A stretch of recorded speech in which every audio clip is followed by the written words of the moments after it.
আর sulphate একে কত দিত? 2 দিত, তাহলে এটা নিচে লেখা লাগতো 2। কথাই বুঝতে পারছো? সো জি স্যার।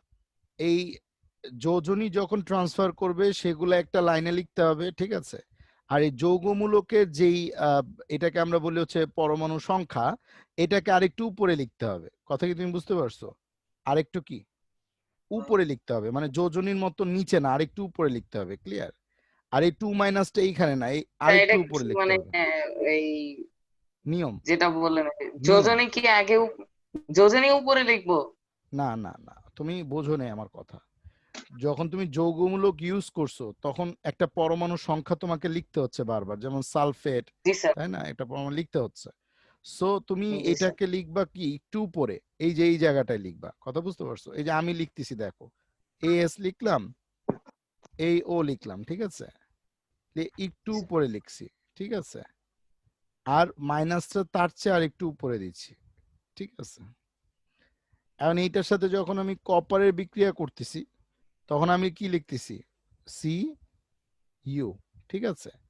এখানে কিন্তু তার যোজনী লেখা যাবে না, ঠিক আছে? এবং আমি ধরো কপারের যোজনী কত? 2, ঠিক আছে?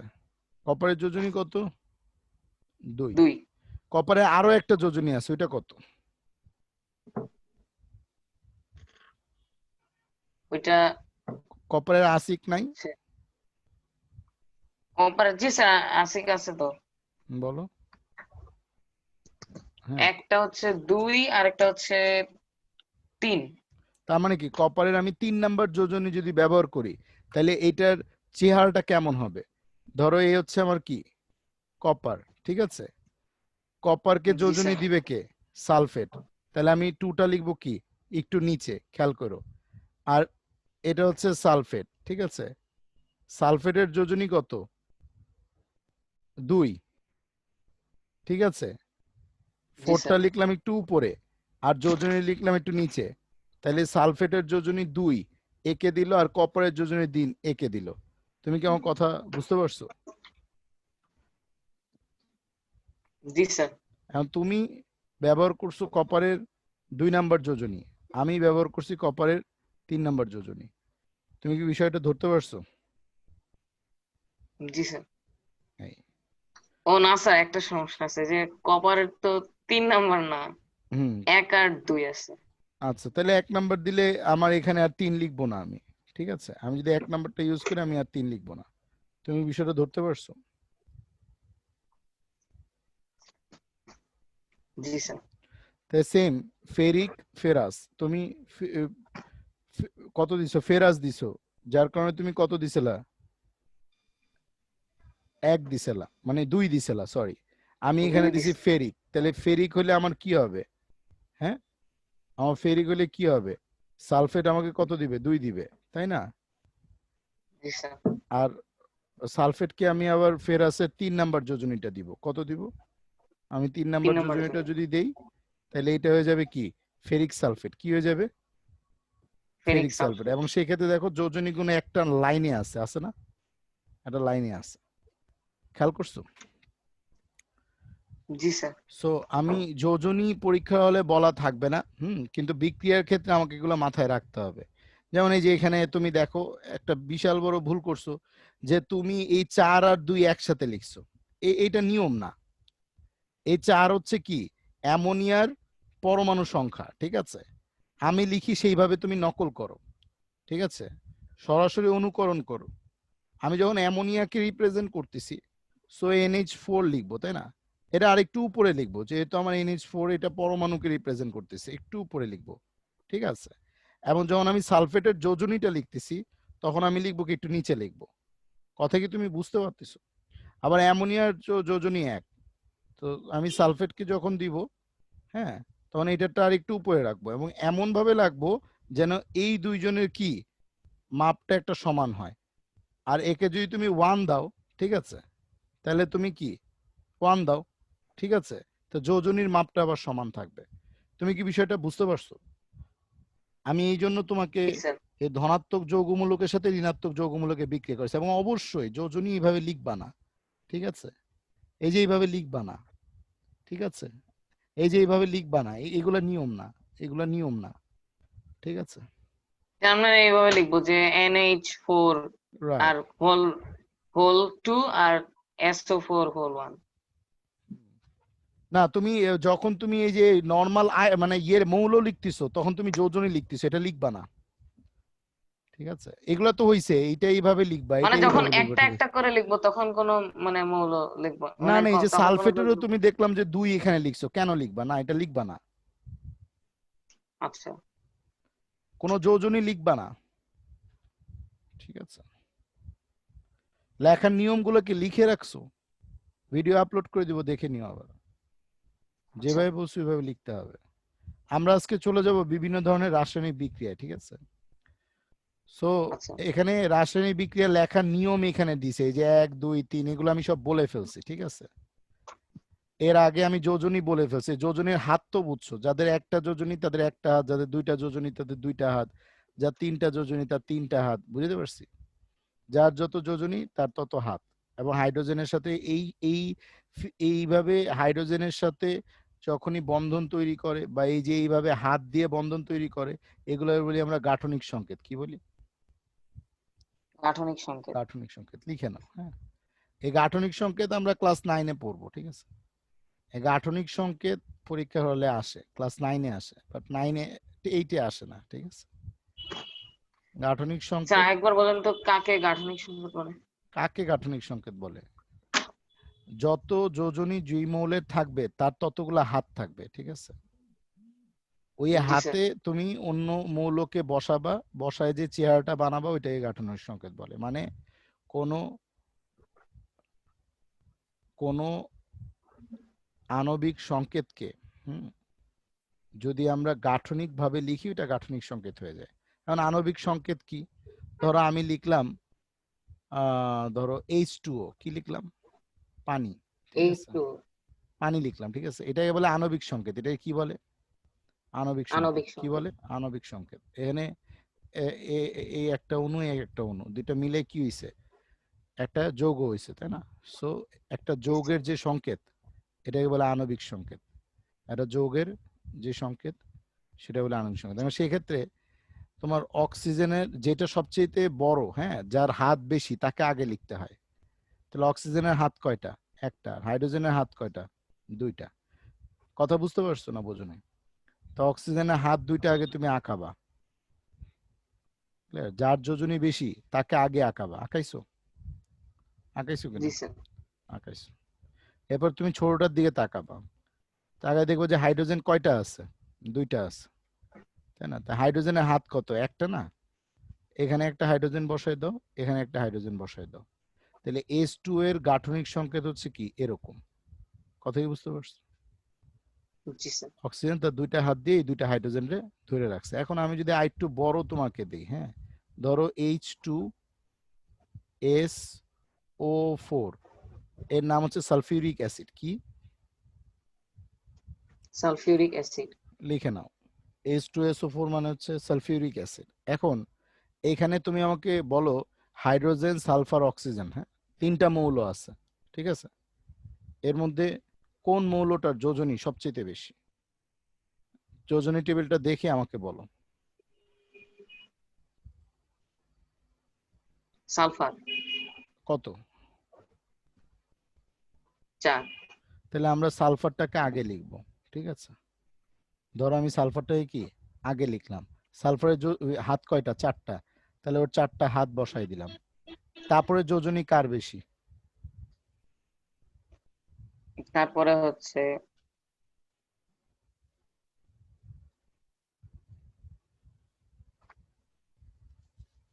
অক্সিজেন। তাহলে অক্সিজেনের কয়টা? 2টা। দুইটা, তাই না? তাহলে এইখানে একটা তুমি অক্সিজেন বসায় দাও, ঠিক আছে। এইখানে তুমি একটা অক্সিজেন বসায় দাও। কথা কি তুমি ধরতে পারছো? জি স্যার। তারপর কি? হাইড্রোজেন। হ্যাঁ, না, এখানে অক্সিজেন আছে হাইড্রোজেন। কয়টা? অক্সিজেন আছে কয়টা? 4টা। তাহলে আমার চারটা অক্সিজেন বসাইতে হবে আগে, ঠিক আছে। তাহলে প্রত্যেকটা অক্সিজেনের দেখো দুইটা দুইটা হাত ফিল আপ হয়েছে। জি স্যার। তারপরে আমার সবচেয়ে কম হাত আছে কার? হাইড্রোজেনের হাত কয়টা? একটা। কয়টা হাইড্রোজেন আছে এখানে? এখানে দুইটা। তার মানে এখানে একটা হাইড্রোজেনের বসায় দাও, ও একটা হাত দিয়ে সালফারে ধরুক। এখানে আরেকটা হাইড্রোজেনের বসায় দাও, এক হাত দিয়ে সালফারে ধরুক। বুঝতে পারছো? এটা হচ্ছে গাঠনিক জি সংকেত। স্যার। মানে আমি H2SO4 কে আমি আঁকাইলাম এই গাঠনিক সংকেত দিয়ে, ঠিক আছে? এখন এই গাঠনিক সংকেতটা ক্লাস 9-এ আসবে, ঠিক আছে? সো আমি ক্লাস 8-এ একটু হালকা শিখাই দিলাম, ঠিক আছে? যদি ক্লাস 9-এ সায়েন্স নাও, সায়েন্স নিতেই হবে যেহেতু তোমার আম্মু ডাক্তার। চেষ্টা করো, বাকিটা আল্লাহর ইচ্ছা। তো আমরা আজকে রাসায়নিক বিক্রিয়া শিখবো, হ্যাঁ? ভিডিওটা দেখে নিও, আপ করে দিব। রাসায়নিক সমীকরণ কিভাবে তৈরি করে, ঠিক আছে? তো একটা মৌল যদি থাকে, আমি রাসায়নিক সমীকরণ তৈরি করার জন্য অলরেডি বলে ফেলছি এখানে, এগুলাকে বলা হয় হচ্ছে বিক্রিয়ক। কি বলা হয়? বিক্রিয়ক। বিক্রিয়ক। আর এই পাশে যেটা থাকে সেটাকে কি বলে? উৎপাদ। উৎপাদ। তা এখন এখানে সালফারের যোজনী কত আর অক্সিজেনের যোজনী কত, ঠিক আছে? সালফারের যোজনী সালফারের হচ্ছে 2, অক্সিজেনের যোজনী হচ্ছে 2, তাই না? আর জি সালফারের স্যার। যোজনী কত? 4। তো আমরা 4। জানি নর্মালি যদি, হ্যাঁ, জোড় সংখ্যা আছে, তাই 2 দিয়ে যদি আমি ভাগ করি, তাহলে এটা সালফার ডাই অক্সাইড লেখা যায়, যায় না? জি লেখা স্যার। যায় যে সালফার একটা আর অক্সিজেন দুইটাতে সালফার ডাই অক্সাইড। এখন আমরা নর্মালি যখন অক্সিজেন লিখি, এখন অক্সিজেন তো হচ্ছে এটা গ্যাস, তাই না? তো এটা দ্বিপরমাণু, সো O2 আমরা লিখি, এটা মুখস্থ, ঠিক আছে? আর সালফার জি দেখো, স্যার। আমরা সালফারের যোজনী 4 আছে, 2 আছে, 6 আছে, এখানে কিন্তু আমরা কোনো যোজনী লিখি নাই, লিখছি? লিখি নাই, এটা বিক্রিয়ার নিয়ম, ঠিক আছে? আমরা এখানে কোনো যোজনী লিখি নাই, ঠিক আছে? বিষয়টা বুঝছো? জি স্যার। আমরা এখানে কোনো যোজনী লিখি নাই। তো এখন সালফার আর অক্সিজেন যখন বিক্রিয়া করলো, বিক্রিয়া করার পর তুমি এই জায়গাটাতে একটু তাকায় দেখবা যে এখানে সালফার আছে কয়টা? একটা, ঠিক আছে? বিক্রিয়া হওয়ার পরে, হ্যাঁ। আর অক্সিজেন আছে কয়টা? দুইটা। তো বাম সাইডে তাকায় দেখবা, হ্যাঁ, অক্সিজেন এখানে কয়টা আছে? দুইটা, ঠিক আছে? এখানে সালফার কয়টা আছে? একটা। যদি দোনো পাশে পরমাণু এবং অণু সংখ্যা যদি সমান থাকে, সেই ক্ষেত্রে আমরা সমান চিহ্ন দিব। কি চিহ্ন দিব? সমান চিহ্ন দিব। হ্যাঁ, যেমন সালফার স্যার এরা তো সমান চিহ্ন দেয় নাই। দেয় নাই, তীর চিহ্ন দিছে, এটা বোঝানোর জন্য। আমরা বেশিরভাগ সময় তীর চিহ্ন দেই, কারণ দুই পাশে অণু পরমাণুর সংখ্যা সমান থাকে না, এটাকে সমান করে নিতে হয়। আজকে আমরা শিখব কিভাবে দুই পাশের সমীকরণকে সমান করতে হয়। কথা কি তুমি বুঝতে পারছো? দুই পাশের সমীকরণকে কিভাবে অণু পরমাণুকে সমান করতে হয়, এটি আজকে আমরা শিখব, হ্যাঁ। রাসায়নিক বিক্রিয়া আমরা এখন পারি, আর অণু পরমাণু সমান করাটা শিখবো আমরা দুই পাশে। আর আমরা সবসময় তীর চিহ্ন ইউজ করবো, যেমন সালফার, অক্সিজেন, এই দুটো বিক্রিয়া করলে আমাদের তৈরি হয় কি? সালফার ডাই অক্সাইড, ঠিক আছে? এই জন্য আমি সালফার ডাই অক্সাইড লিখতে পারছি। এখন আমি তোমাকে যদি আরেকটা বিক্রিয়া দেই, সাপোজ ধরো তুমি বিক্রিয়া করবা ম্যাগনেসিয়ামের সাথে, ঠিক আছে? ম্যাগনেসিয়ামের সাথে তুমি ধরো বিক্রিয়া করবা, হ্যাঁ, ধরো ম্যাগনেসিয়ামের সাথে তুমি বিক্রিয়া করবা ক্লোরিনের, ঠিক আছে? তাহলে এখন তুমি আমাকে বলো তো যৌগটা কেমন হবে? ম্যাগনেসিয়ামের সাথে ক্লোরিনের বিক্রিয়া করলে কি হবে বলো? ম্যাগনেসিয়ামের যোজনী কত? Magnesium chloride. ম্যাগনেসিয়াম ক্লোরাইড হবে, কিন্তু ম্যাগনেসিয়ামের যোজনী কত আর ক্লোরিনের ম্যাগনেসিয়ামের যোজনী কত? যোজনী ম্যাগনেসিয়ামের যোজনী হচ্ছে 2 আর আর ক্লোরিনের ক্লোরিনের যোজনী যোজনী হচ্ছে 1। 1। তাহলে ক্লোরিনে কে 1 দিবে, 1 লেখার দরকার নাই। আর ম্যাগনেসিয়াম ক্লোরিনকে 2 দিবে, তাই আমি 2 লিখলাম। এখন তুমি আমাকে তাহলে বলো, এম হ্যাঁ, ম্যাগনেসিয়াম এম ক্লোরাইড সি। হবে Cl2, ম্যাগনেসিয়াম ডাইক্লোরাইড, ঠিক আছে? হ্যাঁ। জি স্যার। এখন এই যৌগতে দেখো তো বাম দিকে তাকায়, এই দুইটার মানে পরমাণু অনুসংখ্যা সমান আছে কিনা। এখানে ম্যাগনেসিয়াম একটা আছে, ঠিক আছে, এখানে একটা আছে, ঠিক আছে, কিন্তু এখানে ক্লোরিন আছে একটা, এখানে হয়ে গেছে দুইটা। বিষয়টা কি বুঝতে পারছো?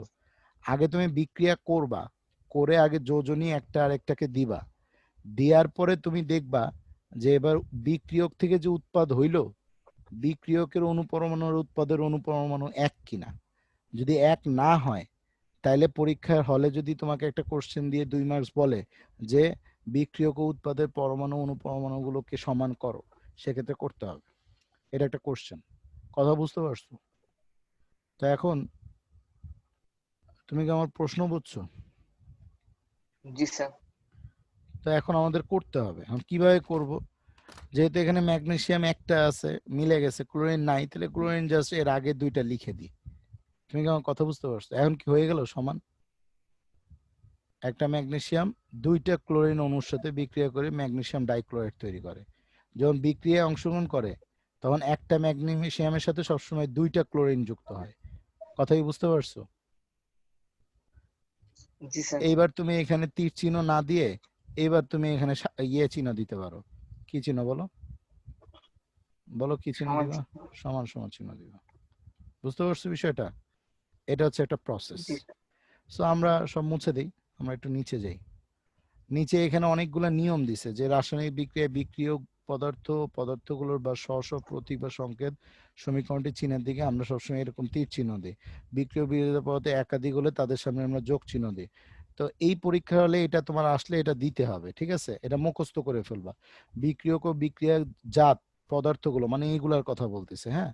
পদার্থগুলোর চিহ্নের পরিবর্তে সমান চিহ্ন বসানো যায়, মানে এই যে এই চিহ্নটা না বসায় কি বসানো যায়? সমান চিহ্ন বসানো যায়। তবে উভয় ক্ষেত্রে পরমাণু সমতাকরণ করা প্রয়োজন। কি বললাম বলো তো? এটা ইম্পর্টেন্ট। বলো। উভয় ক্ষেত্রে পরমাণু সমতাকরণ করা প্রয়োজন। সমতাকরণ না করলে সমান চিহ্ন বসাইতে পারবা? না স্যার।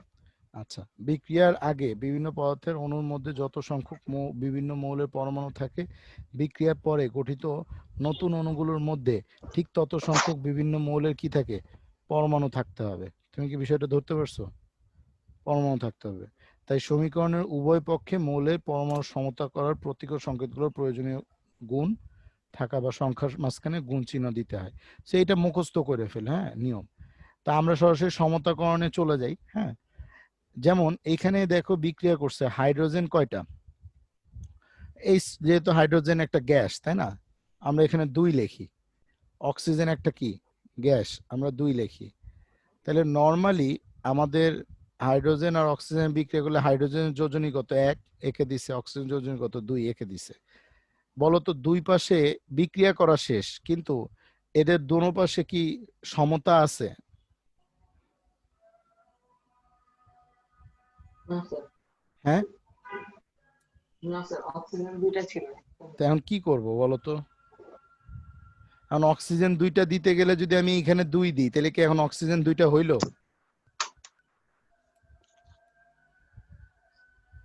জি স্যার। কিন্তু হাইড্রোজেন কি আরো 2টা বাইরে গেল? কারণ 2 দুগুণা 4 হয়ে গেল তো। জি স্যার। তাহলে বাম পাশে এই হাইড্রোজেনের আগে আমি 2 বসাই দিই। এবার দেখো তো সব দোনো জায়গায় সমতা আছে কিনা।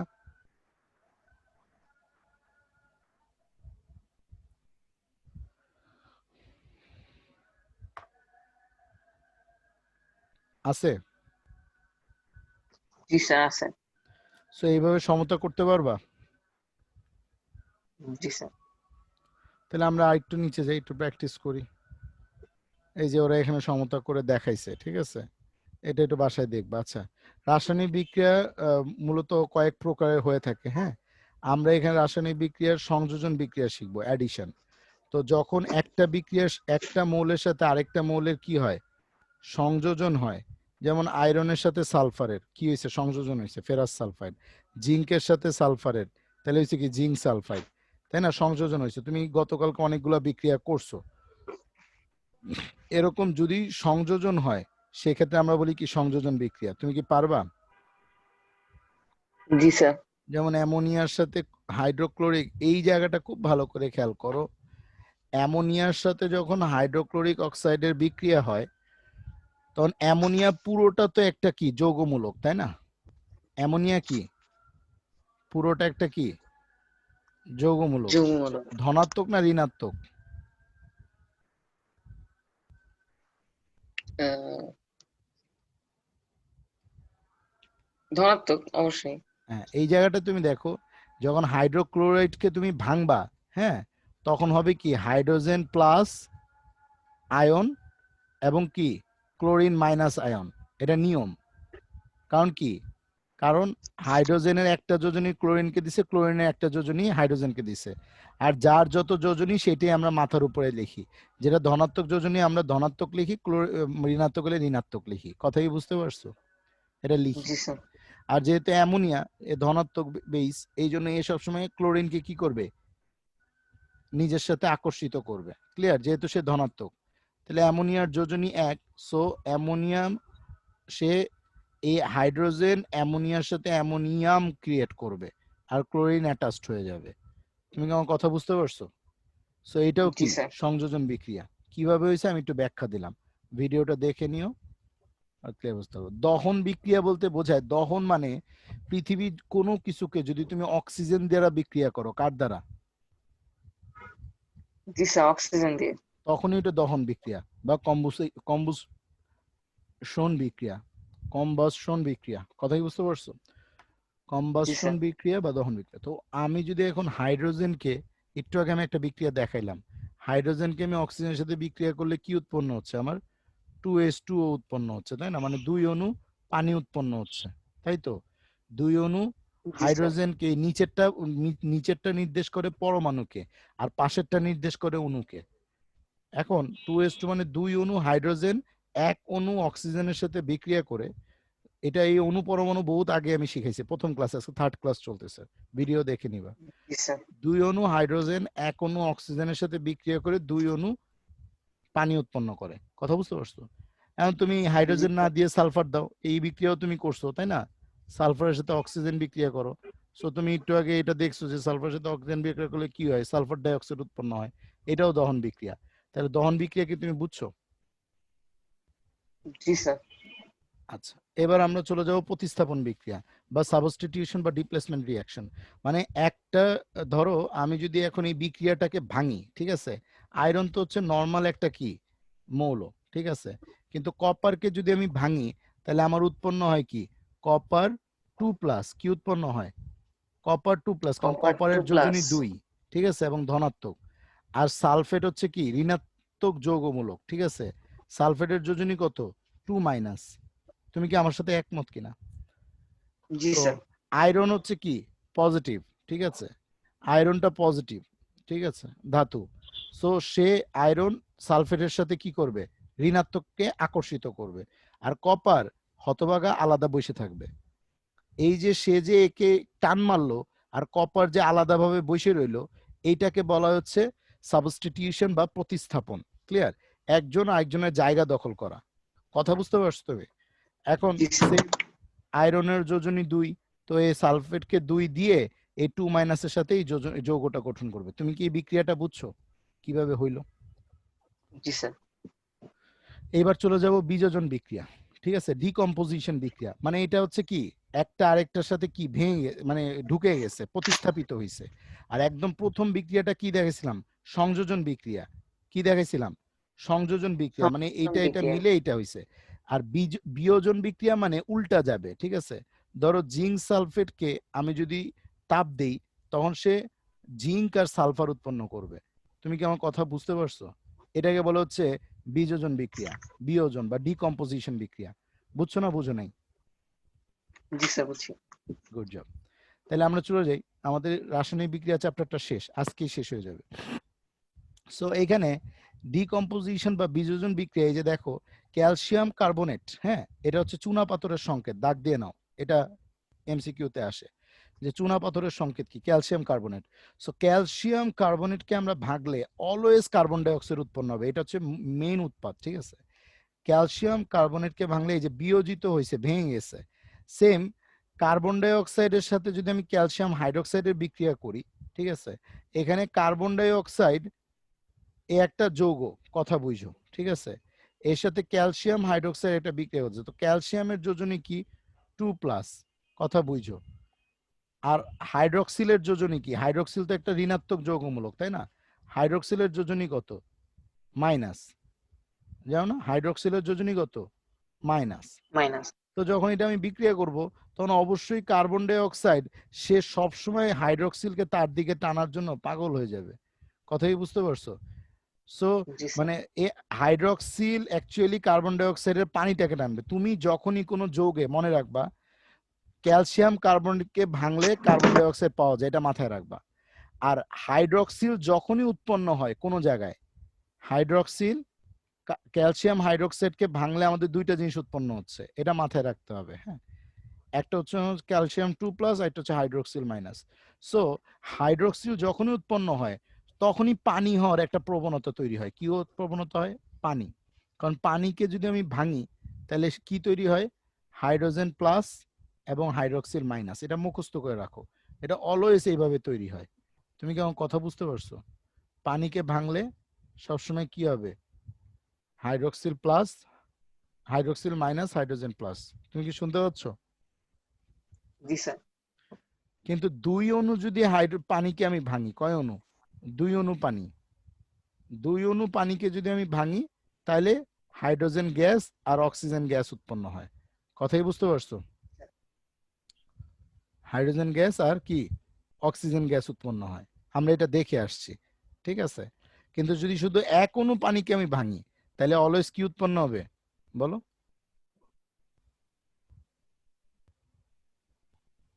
হ্যালো,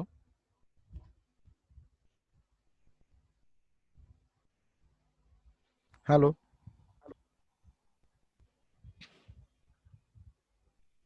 হ্যালো, তোমার কথা হ্যালো শুনতে পাচ্ছে না। পানিকে ভাঙলে স্যার, কি শোনা উৎপন্ন যাচ্ছে? হবে? পানিকে ভাঙলে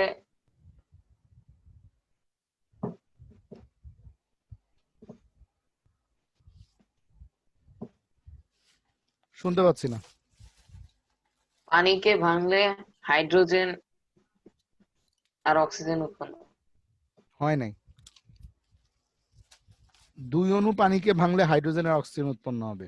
এক অণু পানিকে ভাঙলে কি উৎপন্ন হবে?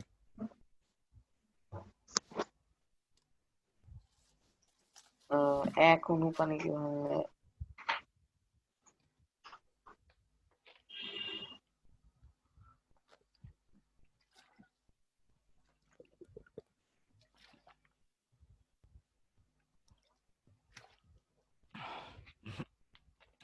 লিখেই তো দিলাম। কি উৎপন্ন হবে বলো, দেখে দেখে বলো।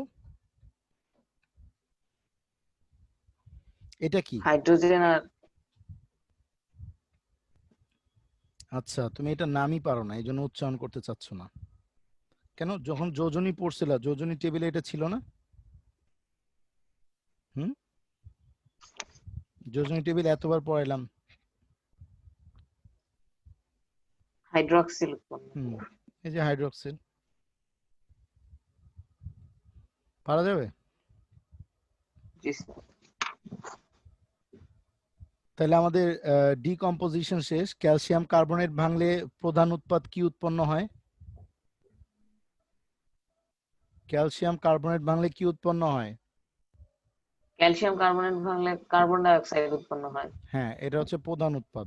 এবং ক্যালসিয়াম অক্সাইড থাকে। তুমি যদি কখনো চুনা পাথর বা চুনের মধ্যে পানি দাও দেখবা বুদবুদ করে ওঠে।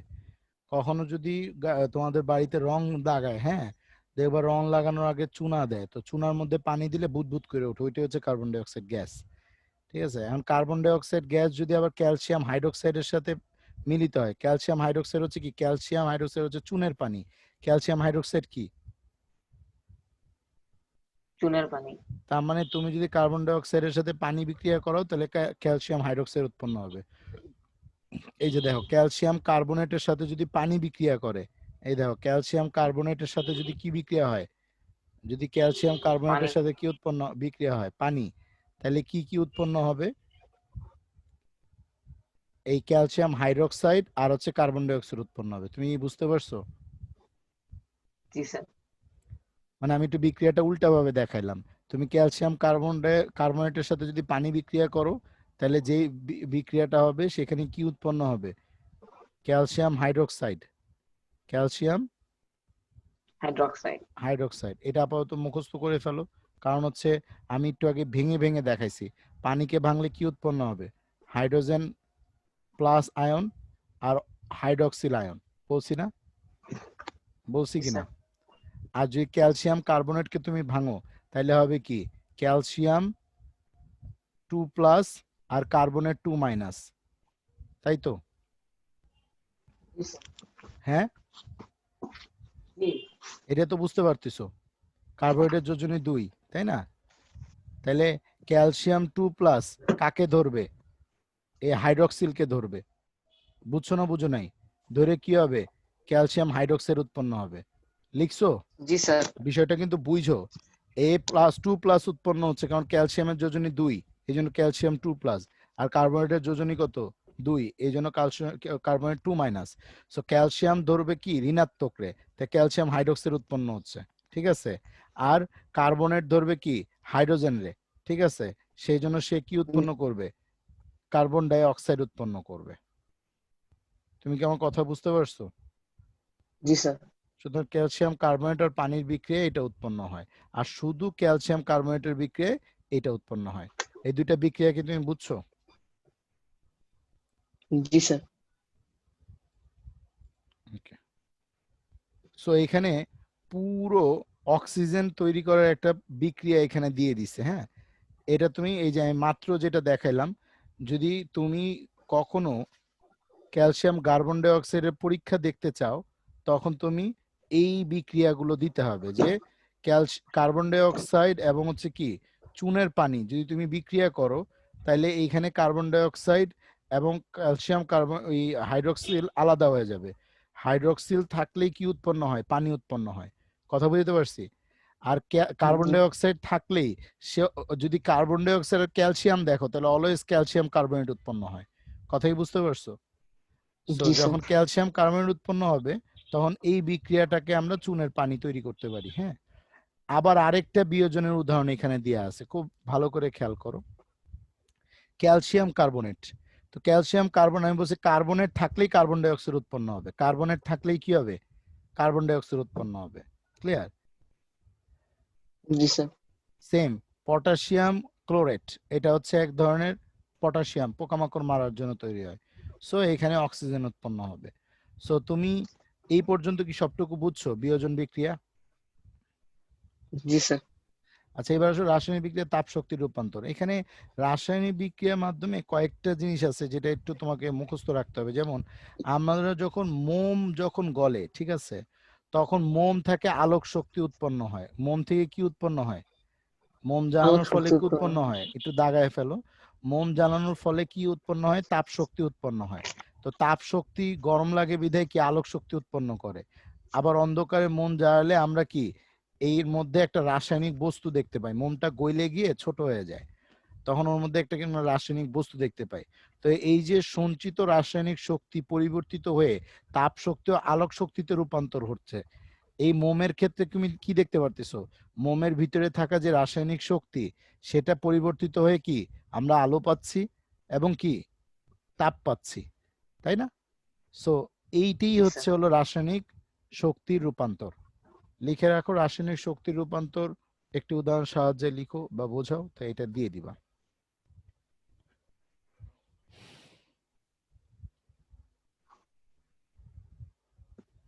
এখানে অসংখ্য উদাহরণ দেয়া আছে। এখানে একটা উদাহরণ আমি তোমাকে বলি।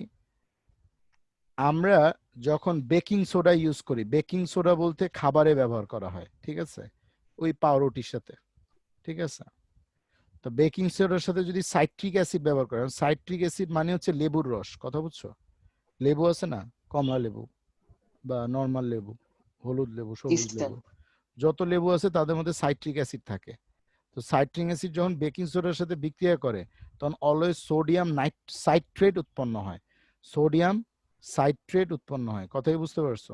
এবং কার্বন ডাই অক্সাইড এবং পানি। কার্বন ডাই অক্সাইডের সংকেত তো তুমি জানো, জানো না? পানির সংকেত তুমি জানো, ঠিক আছে। সাইট্রিক অ্যাসিড এবং বেকিং সোডার সংকেত তুমি জানো না, ঠিক আছে। বুঝতে পারছো কিনা? জি স্যার। সো সাইট্রিক অ্যাসিডের যদি আমরা সংকেত লিখি, তাহলে আমরা লিখি হচ্ছে কপার সালফেট, অথবা তুমি গুগল করলেও দেখতে পারবা। সাইট্রিক অ্যাসিড যদি আমরা লিখি, এটা লেবুর জন্য বলে। হ্যাঁ, সাইট্রিক অ্যাসিডের জন্য আমরা যে সংকেত দিই, এই যে দেখো সাইট্রিক অ্যাসিডের সংকেত C6H6H8O7, এটা হচ্ছে সাইট্রিক অ্যাসিডের ফর্মুলা। লিখে নিতে পারো, C6H8O7 লিখছো? Baking soda. এটা লিখছো? সাইট্রিক অ্যাসিড লিখছো? C6H8। আচ্ছা একবার বলেন। কার্বন 6টা থাকবে, ঠিক আছে, হাইড্রোজেন 8টা থাকবে, ঠিক আছে, আচ্ছা। আর অক্সিজেন 7টা থাকবে। গ্লুকোজের সংকেত পারো? গ্লুকোজের না স্যার। কেন? এটা তো ক্লাস 6 এ আমি পড়াইছি, তুমি তো 6 এ ছিলা না আমার কাছে। গ্লুকোজের হচ্ছে কি 6টা কার্বন থাকবে, ঠিক আছে? হাইড্রোজেন 12টা থাকবে, C6H12O6। এটা লিখে রাখো, গ্লুকোজ আসবে, সামনে আসবে, সামনের চ্যাপ্টারটাতে গ্লুকোজ আসবে। গ্লুকোজ সি 6, 6টা সি কার্বন, সিক্স হ্যাঁ, 12টা হাইড্রোজেন, হ্যাঁ, আর 6টা অক্সিজেন, ঠিক আছে? লিখছো? দুটো লিখছো? স্যার অক্সিজেন বোঝা যাচ্ছে না কয়টা আছে। 6টা, 6টা কয়টা কার্বন, আছে? 12টা হাইড্রোজেন, 6টা অক্সিজেন। আর জি সাইট্রিক স্যার। অ্যাসিডে কি লিখছো বলো? সাইট্রিক অ্যাসিড হচ্ছে C6 এস H8 আর O7। আচ্ছা, এবার তুমি বেকিং সোডা লিখে নাও। বেকিং সোডা হচ্ছে আমাদের বলে, এটাকে বলে হচ্ছে মানে বেকিং সোডার ফর্মুলা এই যে সোডিয়াম হাইড্রোকার্বনেট বলে এটাকে। কথা বুঝতে পারছো? সোডিয়াম হাইড্রোকার্বনেট দেখতে পাচ্ছো, একটা সোডিয়াম, একটা হাইড্রোজেন আর কার্বনেট, সোডিয়াম বাইকার্বনেট বলে এটাকে, হ্যাঁ। বেকিং সোডার ফর্মুলা সোডিয়াম বাইকার্বনেট, লিখছো?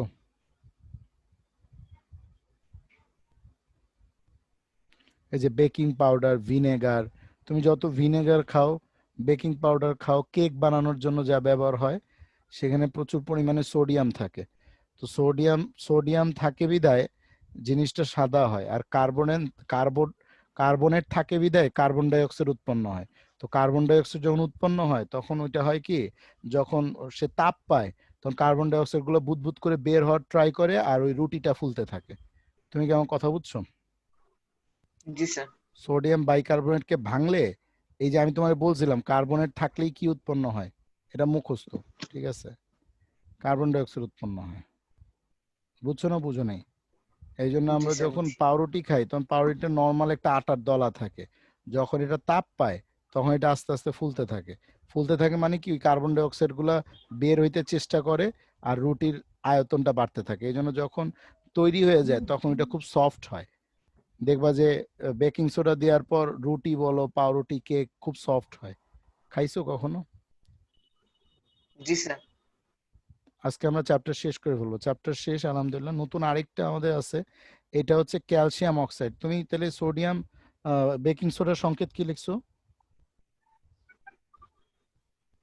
জি স্যার। বেকিং সোডার সংকেত কি লিখছো? বেকিং সোডার সংকেত হচ্ছে NaHCO3। CO3, right. NaCO3, CO3 হচ্ছে কার্বনেট, ওটা থাকবেই। আচ্ছা, তুমি এখানে একটা বিক্রিয়ার নাম লিখে নাও, খুব ইম্পর্টেন্ট বিক্রিয়া, ঠিক আছে?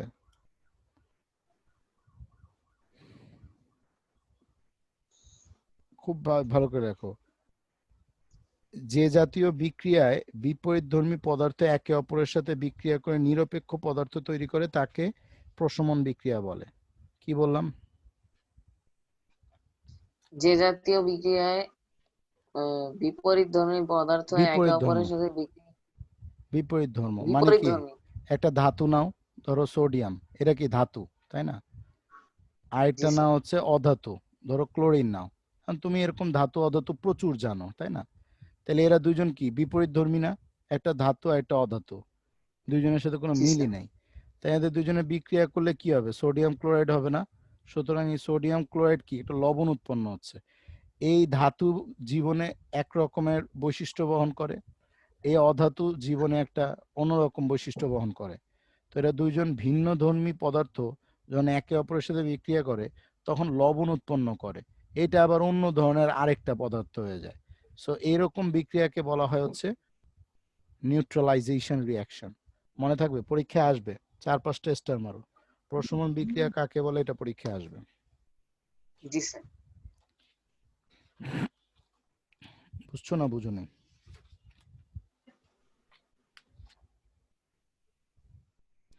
এবার তুমি এই প্রশমন বিক্রিয়া, এই বিক্রিয়াটাও দেখে নাও, ক্যালসিয়াম অক্সাইড, ঠিক আছে? এর সাথে অ্যাসিটিক অ্যাসিডের বিক্রিয়া করতে, অ্যাসিটিক অ্যাসিডের সংকেত মুখস্থ রাখো। এইটাকে বলে ইথা, এটাকে কি বলে? ইথাইন। কি বলে? CH3 কি বলে এটাকে বলো? ইথাইন। লিখে ইথাইল। রাখো, ইথাইন। আমরা এগুলো 9-এ শিখবো, হ্যাঁ। কার্বনিক রিঅ্যাকশন যখন শিখবো, জৈব শক্তি, তখন আমরা শিখবো এটাকে কি বলে? ইথাইন। ঠিক আছে? আর এর সাথে যখন COOH কে যোগ করবো, এটাকে বলে নয়িক। কি বলে? স্যার নয়িক। বুঝতেছেন এটা কি ইথাই কি বাংলায় লিখবো নাকি? হ্যাঁ, বাংলায় লিখবে ইথাইন, ইথাইন। রস্যই থয়কার থা, ইথাইন। রস্যই ন, হ্যাঁ, ইথাইন। আচ্ছা। ইথাইল লেখো, ইথাইল। রস্যই থয়কার থা, রস্যই ল, ইথাইল। আইল যুক্ত করো লাস্টে, আইল। আচ্ছা। ইথাইল। আর COOH হচ্ছে নয়িক। তো ইথাইলের সাথে নয়িক যুক্ত হইলে এটা উচ্চারণ হবে ইথানয়িক অ্যাসিড বা অ্যাসিটিক অ্যাসিড।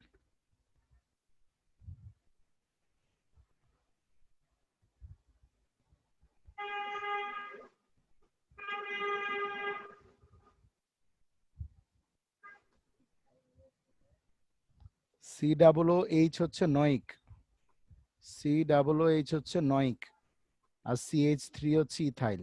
সো এই দুইটাকে একসাথে উচ্চারণ করব অ্যাসিটিক অ্যাসিড বা ইথানয়িক অ্যাসিড।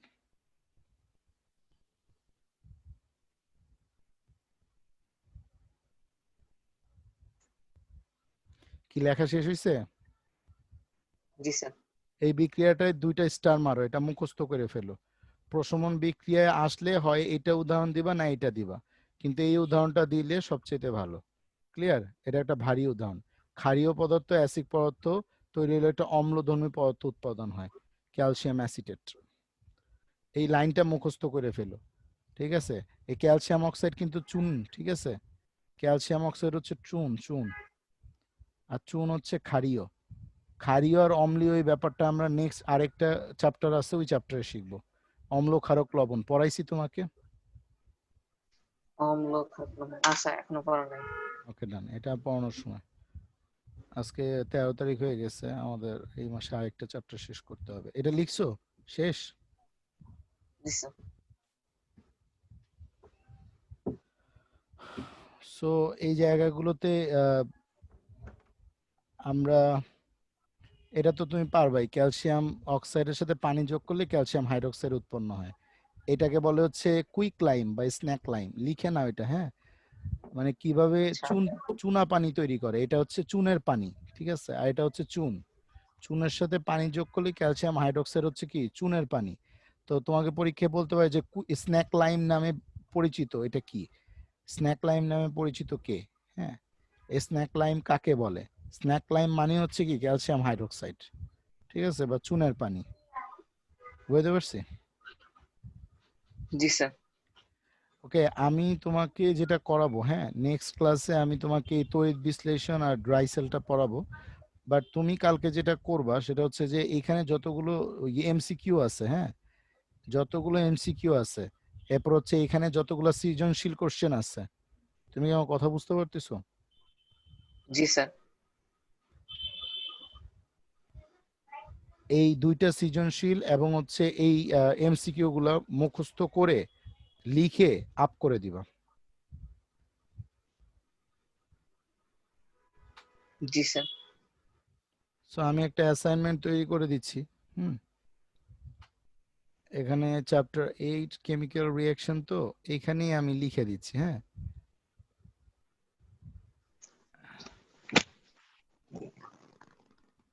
কেমিক্যাল রিঅ্যাকশনে তুমি অল এক্সারসাইজে যা আছে পুরো এক্সারসাইজটা আমাকে লিখে আপ করে দিবা। সব মানে ক- দু- MCQ, সৃজনশীল যা আছে সব। আচ্ছা okay, all sir. The best. হুম, স্যার এখানে তো দুইটা সৃজনশীল আছে। দোনোটাই। আচ্ছা। ঠিক আছে, একটু কষ্ট করো, যেহেতু সময় নাই। মাঝখানে প্রায় 3-4 মাস তো পড়াশোনার বাইরে ছিলা, যার কারণে একটু গ্যাপ পড়ে গেছে। ওকে। জি স্যার। ওকে, খোদা হাফেজ।